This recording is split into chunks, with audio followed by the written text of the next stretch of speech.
Sinasamantala mo yung tiwala na Daddy Frankie, kaya ka lahat ng bagay gusto mo, nakawin mo. Ay, hindi ay. Oh, ito bahay ni Oliver, gusto mo nakawin mo rin. Bakit perfecto ka ba? Ay, hindi, nakawin mo rin. Yan Kaya ang mukha ko, gusto puro mo retoke yung eh. diwa. O, Kasi sige. ugali mo. O, sige, yung retoke yung mukha ko, pinakatunayan mo, bigyan kita ng ano. Nagsasalita ka sa $100. Ang bait-bait mo, pero hindi naman pala. Pinaka-ayaw ko talagang masira yung ano.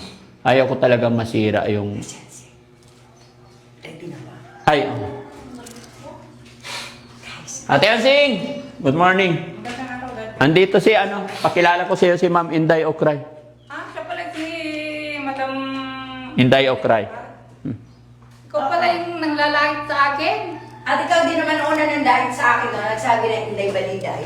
Sinabi ko ba yun? Yes! At higit sa lahat mga kababayan, pinaka gusto ko dito is nakikita ni Ma'am Inday kung paano yung mission ng Team Daddy Frankie. Dahil gusto ko talaga is yung transparency. So, isa si Ma'am Inday Okray na nakakita ko ano yung ginagawa ng Team Daddy Frankie, paano kami tumulong. Ako, yung nakila bahay ko pa ni Daddy Frank, sabi ko maganda ako. Di ba ako yung girlfriend mo, niligawan mo yun? Sabi mo eh, type mo ako. Sinabi mo yun, tanong mo kay Boss JD. Di ba ako natatandaan? Pakis mo naman ako. Namiss Kiss mo. kita eh. Kiss mo, maganda? Hindi. Hindi maganda? Maganda siya. Oh, maganda Maganda, siya. sinida ako. Yes, Wow. di ba? May jacket ka na. Ano gusto mo? Ano gusto mo? Sabi mo maganda ako. Dali, kiss mo naman ako. Ba't ayaw mo i-kiss? Gusto mo ako mag-kiss sa'yo? Nakakita.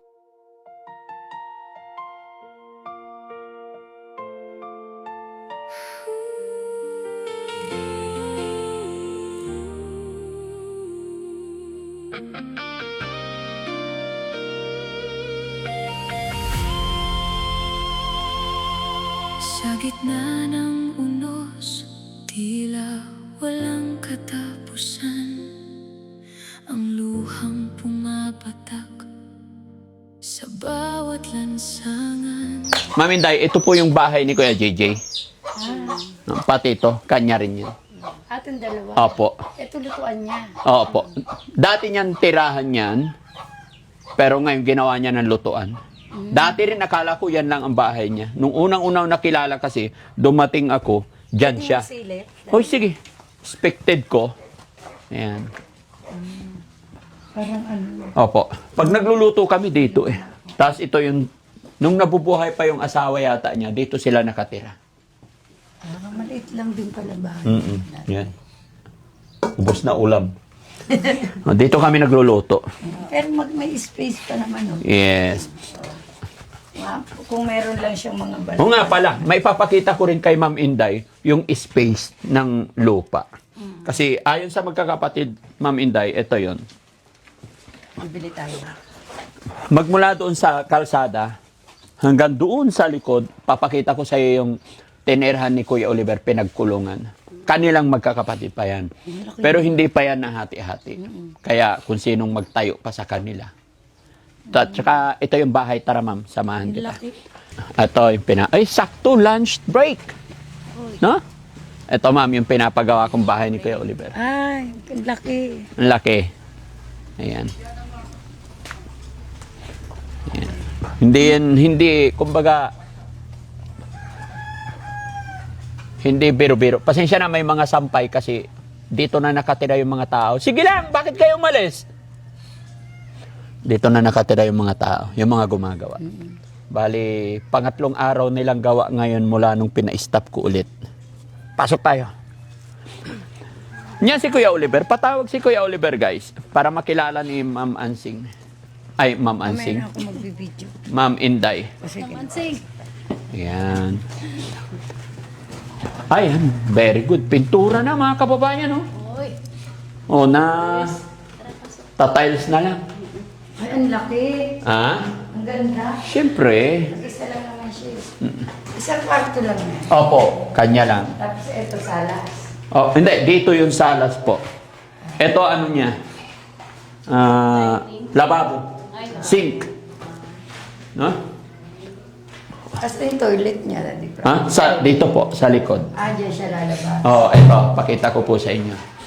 Ganda guys, so hindi niyo pa makikita yung ganda kasi Tamaan wala kayo, pa, ayun, forma pa yung lang. toilet. Ay, oo. Pero inside the house pa rin yan. Hindi pa rin yan mauulan. Pwede pa rin parang terrace. Opo, Plus toilet. pinaka-dirty kitchen. Ganda. Mm. Okay. Pintura na lang yan. Mamasilya na sila. Ano, semento pa. Ayan si Kuya Oliver. Hi, Kuya Oliver! Ay, bisita ka. Alam mo ba? Di ba nakausap mo na ako dati? Ano? Paalisin natin sila. Tayong dalawa, tayo doon. Oh, kikis mo. Hindi, tatalikod kami. Hindi. Sige, talikod ka, Han. Sige, kiss na. Nakatalikod na sila. Kiss mo na ako, dali. Hindi ka nila nakikita. Isa lang. Dali na! Kiss na. Ikaw manayan ba? Kiss na, kiss. Dali. Hindi nga kami tumitingin. Kiss lang! Kiss nga. May tunog. Yun! Yung tanungin mo. Galing. Hug mo. Hug. Wala, hindi naman nila yan. Wala yan. Bulag yung mga yan. Hug mo. Yakap mo si ma'am. Dali na kayo. Sige na. I love Okay. you. Yun, ganon. Tayo na. Shota mo na ako ngayon. Wag lang. Sino ba sa amin ni Nida? Kailangan mag-isip kasi Nida ako. Mabango? Mabango siya. Ha? Mabango siya. Ano amoy? Bangus. Type mo ba? Sabi mo nang type mo ako eh. Nakita na rin kita sa wakas. O, di ba? Pogi-pogi mo. Naligo ka na ba? Bakit maputik yung paa mo? May date tayo mamaya. Naggala-gala to. May date tayo mamaya. Ligo ka na. Dali, alis tayo mamaya. Kain tayo. Saan mo gusto kumain? Ayaw mo kumain? Maliligo ka. Maliligo na. Sandali lang, nag-uusap pa kayo. Ano muna? Sabi mo. Pagkata. Pinawisan bigla eh. Ano? Pinawisan bigla. Pero ano si Oliver, mahihiyain guys. Mahihiyain siya, tapos tititigan ka pala niya maigi. Oo. Dati naka-video call ko siya. Sabi ko, Oliver, tanan tayo. Sabi niya, huwag ka magsalita ng ganyan, nakakahiya. Sabi niya, yung kasama ko na nag-gigil ako. Guys, ang ganda nito. Siguro mas, iba lang yung talagang arte ng bahay ni Ate Nida dito. Kasi si Ate Nida, tatlo sila, di ba? Pero ito kasi, makikita natin yung ano nito. Kapag ka na, kasi... Pag natapos to, mas gwapo to. Ha? Oo. Kisame. Mabilis. Kasi kaya mabilis to? Pakyawan kasi. Hindi pwedeng matagal. Malulugi sila pag patagalan. Di ba? Sunod nito, tiles na. Baka bukas bibili na ng tiles. Pagka okay na. Ayun, sisimintuhin na rin yung septic tank.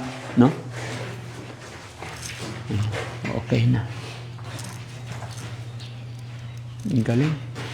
Palitadahan na mga kababayan. Dito na lang sa likod.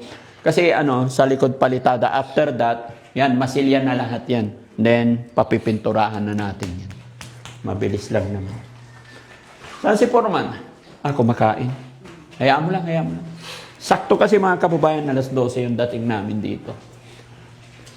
Ito yung kwarto niya. Cute lang. Tapos yung kama niya, hindi ko alam saan ang headboard, double lang. Yung sakto lang kay Kuya Oliver talaga mga kababayan. Ang pinaka-secured ko dito, yung tibay, solid.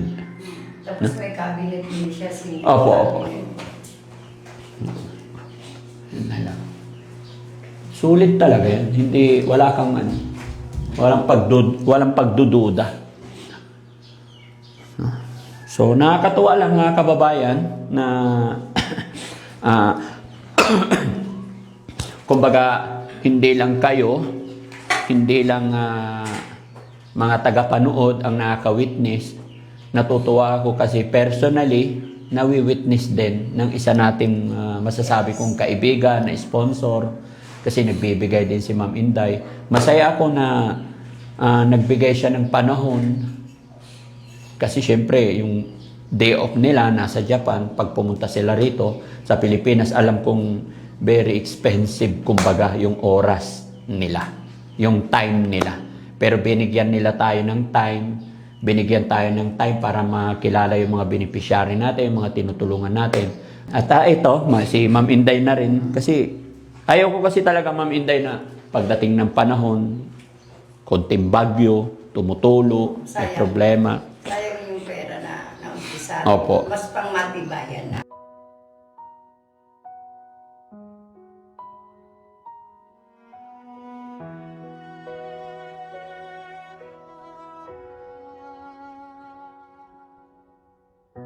Sa gitna ng gulo ng mundo, may kamay na laging bukas para sa inyo.